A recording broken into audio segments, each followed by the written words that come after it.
कुबेर और रावण दोनों ही ऋषि वृषभा की संतान थे। दोनों सौतेले थे। व्यवहार और आचार विचार में काफी अंतर था। रावण महाज्ञाता तो था लेकिन अहंकारी था।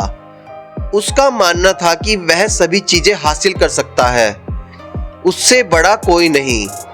इसी अहंकार के कारण उसके सारे गुण दब गए। वह आसुरी प्रवृत्तियों, बुराई और अन्याय का प्रतीक बन गया। रावण के अनेकानेक गुण थे। अपने देश में ही बहुत से स्थानों पर रावण दहन नहीं होता है, कहीं वह पूजा भी जाता है। वह चारों वेदों का ज्ञाता, वास्तुकार, शिल्पकार, आयुर्वेद का महान ज्ञाता, संस्कृत का प्राकंड पंडित, संगीतज्ञ, राजनीतिज्ञ होने के साथ साथ भगवान शिव का भक्त भी था।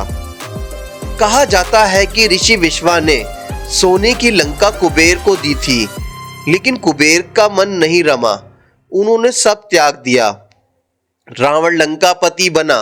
कालांतर में रावण ने कुबेर की नगरी पर भी आधिपत्य कर लिया, पुष्पक विमान भी कब्जा लिया।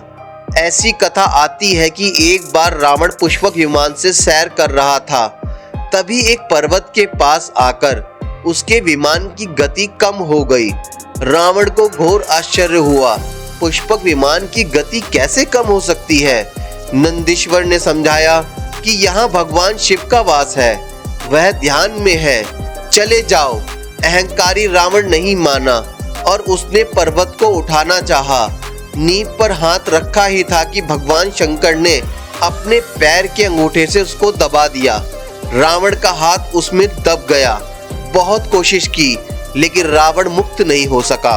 मंत्रियों ने समझाया कि शंकर जी कुपित हो गए हैं, इनकी स्तुति करो।